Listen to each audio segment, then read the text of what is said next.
आप सबको नमस्कार। प्रधानमंत्री मोदी ऑलमोस्ट 25 साल से टॉप राजनीति में हैं। गुजरात के मुख्यमंत्री, भारत के प्रधानमंत्री, लंबा फुल लाइमलाइट में, फुल एनालिसिस के अंदर उनका पब्लिक करियर है, पर लोग उनको आज भी ढंग से समझ नहीं पा रहे। 2024 का चुनाव चल रहा है। उस चुनाव में हर ओपिनियन पोल बता रहा है कि किस तरह कम से कम 300 सीटें बीजेपी की आ रही है। पर जो उनको समझ नहीं पा रहे, वो एक बड़ी बात नहीं समझ पा रहे। मैं आपको बताने जा रहा हूं तीन ऐसे बड़े कदम जो साफ दिख रहे हैं कि प्रधानमंत्री मोदी लेने वाले हैं। पर वो बात अलग है कि लोग अभी भी उस बात को समझ नहीं पा रहे। अगर आप चैनल से पहली बारी जुड़ रहे हैं तो चैनल को लाइक कर लीजिए, शेयर कर लीजिए, सब्सक्राइब कर लीजिए। लोगों को लगता है एकदम से प्रधानमंत्री मोदी डिसीजन ले लेते हैं। ऐसा होता नहीं। वो बहुत बारी बता चुके हैं कि लंबी तैयारी होती है, डीप तैयारी होती है। वो बहुत बारी बता चुके हैं कि मैं खुले मंच से लोगों को बताता हूं कि मैं ये करने जा रहा हूं। एग्जैक्ट नहीं बोलते। जैसे नोटबंदी के समय कर लीजिए, या उरी के अंदर सर्जिकल स्ट्राइक के समय कर लीजिए। वो खुल के नहीं बोलते, पर वो इशारा बिल्कुल साफ कर देते हैं मैं क्या करने लगा हूं। अब जरा आप उनकी 1 मिनट की ये बात सुनिए तो आप समझ जाएंगे कि वो क्या करने वाले हैं। और 3 स्टेप्स मैं आपको समझा दूंगा जो मेरे अनुसार वो करने जा रहे हैं। और वो 3 स्टेप्स में पूरा वर्ल्ड हिलेगा, पूरा वर्ल्ड शॉक में जाएगा। पूरे वर्ल्ड के अंदर जो एक बहुत बड़ा इकोसिस्टम है, लॉबी है, वो शॉक में जाएगी। और 3 मैं आपको साफ स्पष्ट स्टेप्स बताने जा रहा हूं। पर उससे पहले प्रधानमंत्री के खुद के आप शब्द प्लीज सुनिए।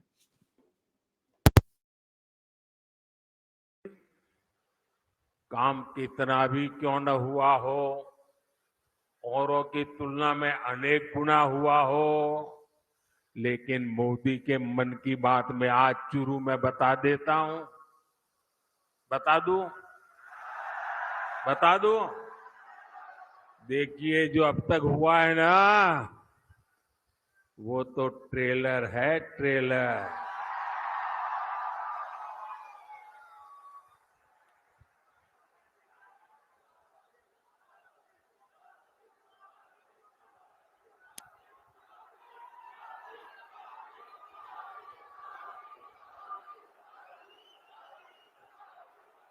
आप आजकल बड़ी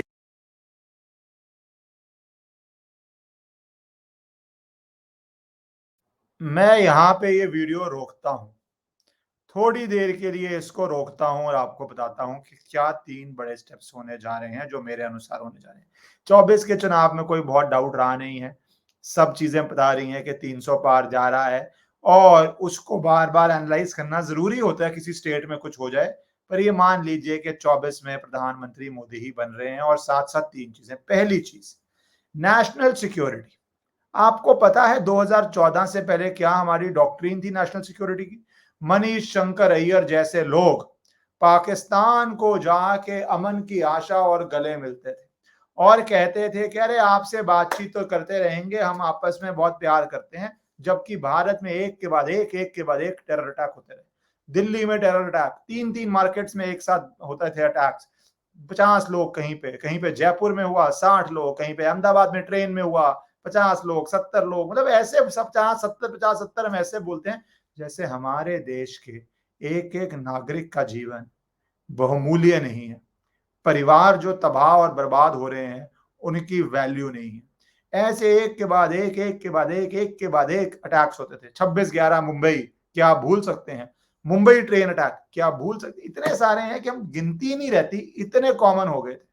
अब आपको लास्ट याद है? दिल्ली की मार्केट में, मुंबई की मार्केट में, अहमदाबाद के अंदर, जयपुर के अंदर, किसी भी मेट्रो के अंदर, याद नहीं होगा।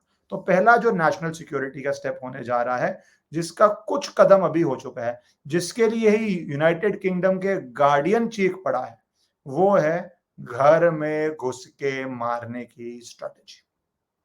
ये बहुत जरूरी स्ट्रैटेजी है।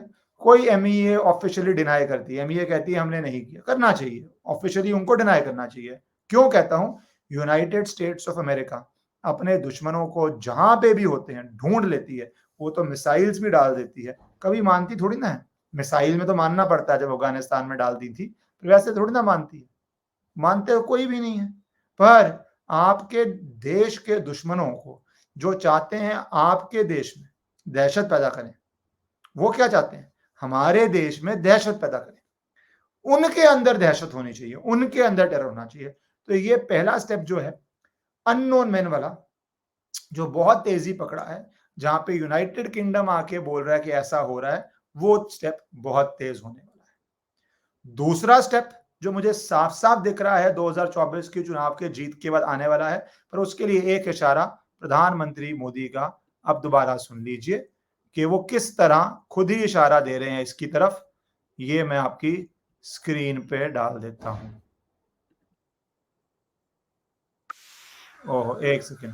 तो पहले एपी होटल में खाना खाने जाते हैं ना, तो पहले एपेटाइजर लेकर के आते हैं, थोड़ी थोड़ी 2 3 4 जरा बड़ी चटाकेदार चीजें परोसते हैं। तो कभी लगता है यार इतना आ गया, पेट तो भर गया, आप खाना क्या खाएंगे। ये जो मोदी ने किया है ना, वो तो एपेटाइजर है, एपेटाइजर। अभी तो पूरी खाने की थाली आधी बाकी है। बहुत टाइम लगता है किसी भी सिस्टम को चेंज होने में। एपेटाइजर क्या है? मैं ये दे रहा हूं करप्शन का, अरविंद केजरीवाल के एग्जाम्पल के साथ। सबको लगा कि एक बारी आचार संहिता लग जाएगी, कोड ऑफ कंडक्ट लग जाएगा, इलेक्शंस शुरू हो जाएंगे, तो अरविंद केजरीवाल बच गए। पूरा ऑपोजिशन का टारगेट यही था कि बच गए, कि बच गए, बच गए, अब तो कुछ नहीं होगा, अब तो हम सेफ हैं। क्योंकि भारत में इंदिरा गांधी को जब अरेस्ट करने की कोशिश की गई थी, माना जाता है एक पूरे बड़े इकोसिस्टम ने यह फैला दिया कि इंदिरा गांधी को अरेस्ट करने की कोशिश की थी, इसीलिए जनता पार्टी की गवर्नमेंट गिर गई, इसीलिए इमरजेंसी के बाद इंदिरा गांधी वापस आ गई, क्योंकि देश में सिंपैथी आ गई इंदिरा गांधी के लिए। तो किसी भी बड़े नेता को अरेस्ट मत करो। प्रधानमंत्री मोदी ने ये मिथ्या तोड़ी। अब इलेक्शन कमीशन था, अरेस्ट तो ईडी करती है, पर लीडरशिप किसी भी ब्यूरोक्रेट को ये कॉन्फिडेंस दे सकती है कि आपका कुछ नहीं बिगड़ेगा अगर आप नियम अनुसार काम करें। हमारे देश में बहुत ईमानदार ऑफिसर्स भी हैं, जिनको सिर्फ ये चाहिए लीडरशिप से, चाहे वो चीफ मिनिस्टर हो, चाहे वो प्राइम मिनिस्टर हो, कि अगर हम कोई कड़ा कदम लेते हैं, कानून अनुसार लेते हैं, तो ऐसा ना हो कि उससे हमारे पे ही आ जाए ट्रांसफर, उनकी सर्विस से डिसमिसल, तंग करना, वो सब ना हो जाए, उनको ही झूठे केसेस में फंसा दो अफसरों को, ये सब ना हो। तो सिर्फ अफसर को कॉन्फिडेंस चाहिए कि लीडरशिप खुली छूट दे रही है कि आप एज पर लॉ करो। सबके दिमाग में था कि कोड ऑफ कंडक्ट के बाद नहीं होगा, तब भी किया। इसका मतलब नेक्स्ट स्टेप क्या होने लगा? कई बहुत बड़े नाम, अरविंद केजरीवाल से भी बड़े नाम, जो केसेस में फंसे हुए हैं, वो जेल जाएंगे।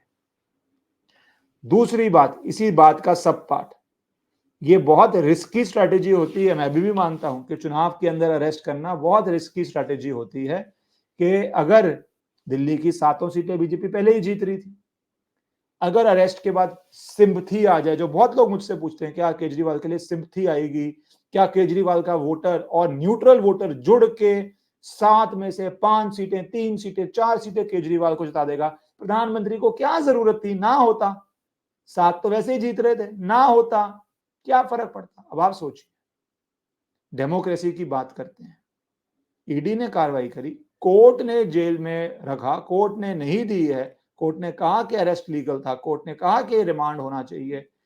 अब अगर चुनाव में बीजेपी ये सब के बाद भी 7 में से 7 जीत जाती है, तो जो ये एक नैरेटिव है कि अरे, ये एक इकोसिस्टम का नैरेटिव कि किसी नेता को अरेस्ट करो, बड़े नेता को, तो पब्लिक में सिंपैथी आती है, वो परमानेंटली खत्म हो जाएगा।